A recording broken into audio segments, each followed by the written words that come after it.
ক্যামেরায় তো ফাড়া আইতাছে, এটা বুঝো না? এটা একটা অনলাইনে গেলে পরে মানুষ ভিডিও কোয়ালিটি দেখায়। তাহলে ব্যাসদেব আমাদের এই গীতা রচিত করছেন এবং সম্পূর্ণ গ্রন্থগুলো লিপিবদ্ধ করছেন শুধুমাত্র আমাদের জন্য। যে দেশে যে ভাষা, সেই ভাষায় এখন কিন্তু ওটাকে আরো সুন্দর করে কিন্তু লিপিবদ্ধ করা হচ্ছে। যেমন যেখানে ইংলিশ ভাষা আন্তর্জাতিক ভাষা, সেখানে ইংলিশেই হবে, কিন্তু এই ভগবানের যে মুখশ্রুত বাণী যেটুকু, এটা কিন্তু থাকবেই, সাংস্কৃতিক এটা কিন্তু থাকবেই। এটুকু কষ্ট হলেও, তুমি বাঙালি, তোমাকে উদ্ধার করতে কষ্ট হচ্ছে, হ্যাঁ, তারপরেও তোমাকে একটু হলেও কষ্টর মাধ্যমে তোমাকে উচ্চারণ করতে হবে। তারপরেই ওখানে বাংলায় আবার আলোচনা করা আছে, লিপিবদ্ধ করা আছে।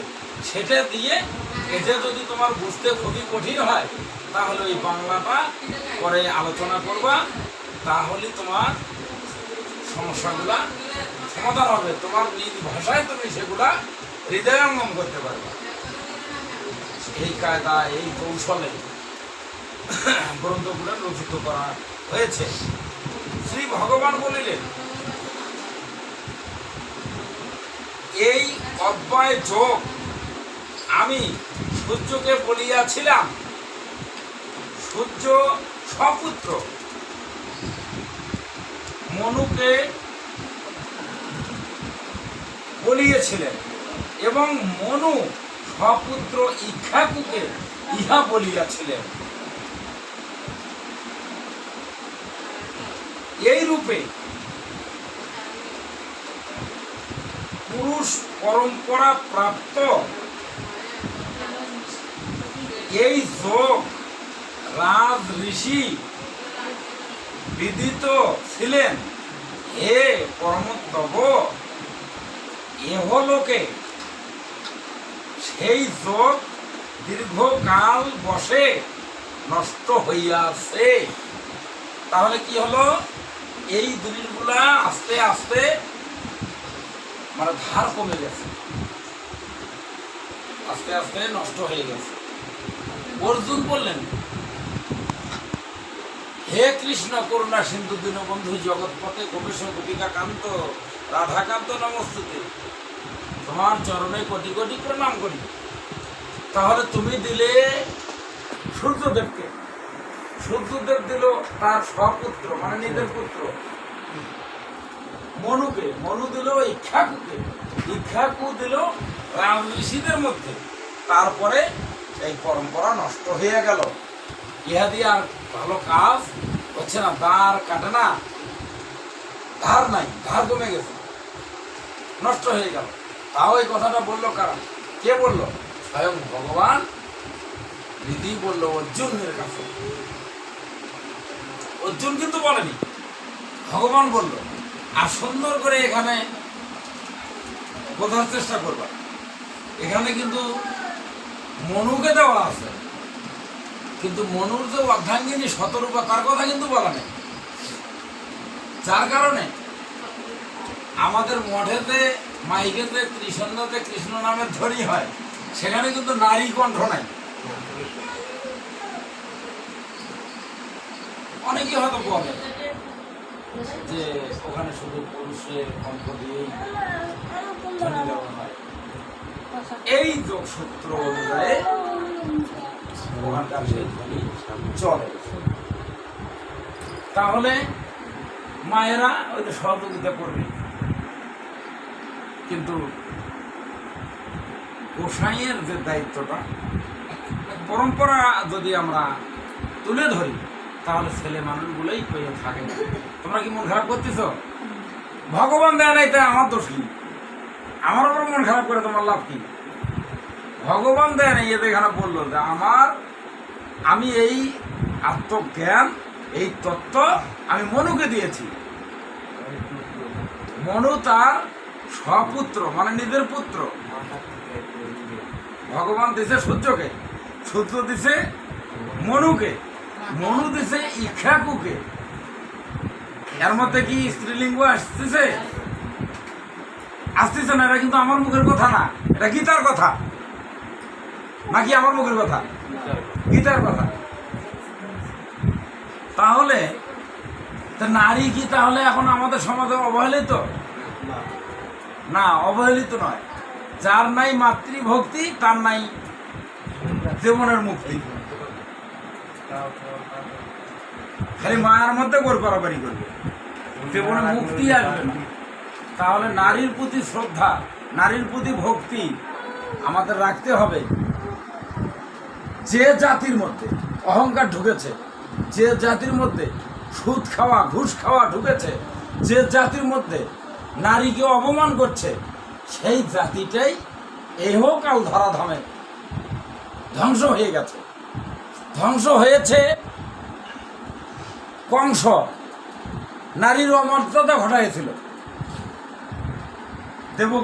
দেবকীকে গর্ভবতী নারী, তাকে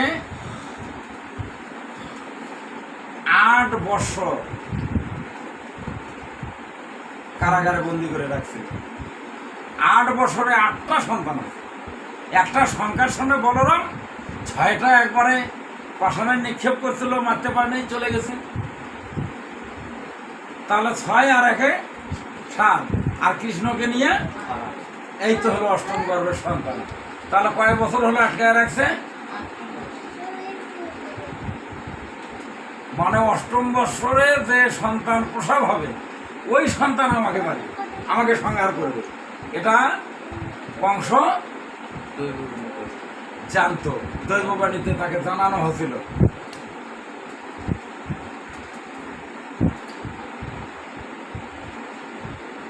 তারপরে তার বোন ভগ্নিপতিকে নিয়ে যায় ওই কারাগারে রাখবে। তাহলে আজ থেকে সন্তান যেটাই হবে সেটাই মারবো, যেটা হবে সেটাই মারবো। মারভেদ তো একটাও পরে নেই, ভগবানের দেওয়া বস্তু তাকে মারে। নারীর অমর্যাদা করছিল, কংস ধ্বংস হয়ে গেছে। নারীর অমর্যাদা করছিল রাবণ,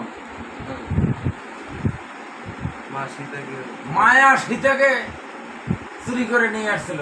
মায়া সীতা, আসল সীতা কিন্তু না, ছায়াটা। তাও কি ক্ষমা পাইছে? পায়নি।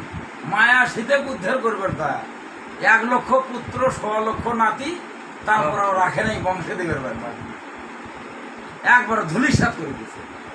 শুধুমাত্র ঘটনা কি?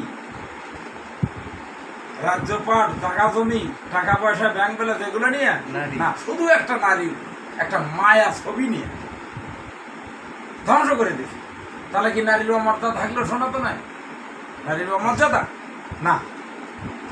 হাতের কাছে সামনে নিকটে আশেপাশে 2-4টে নারী যদি পাওয়া যায়, তো ভোগের প্রচেষ্টা না করে ভক্তির চেষ্টাটা করে, তাহলে তার মুক্তি হচ্ছে। কি মা, এখন কি মনটা ভালো হচ্ছে? বাহ, গুরুদেবটা ভালোই বা। হ্যাঁ, কেবল আমাদের কথা বলতেছে। এখন এই মায়েরা যদি মনে করে আমি কি হলাম রে, তাহলে কিন্তু কমলতা গুণ লাগছে। কি লাগবে না? অহংকার, নারী হোক আর পুরুষ হোক, ভগবান তাহা পছন্দ করে না। দর্প হারি নারায়ণ, তারাই দর্প করছে, নারায়ণ তার দর্প চূর্ণ করে। তুমি মানুষ হিসেবে তোমার ভজন করতে হবে, সাধন করতে হবে, এটাই তোমার কাছে একমাত্র প্রাপ্য, এটাই তোমার শ্রেয়। তুমি তা না করে তুমি কি একটু বিদ্যা বুদ্ধি দিছে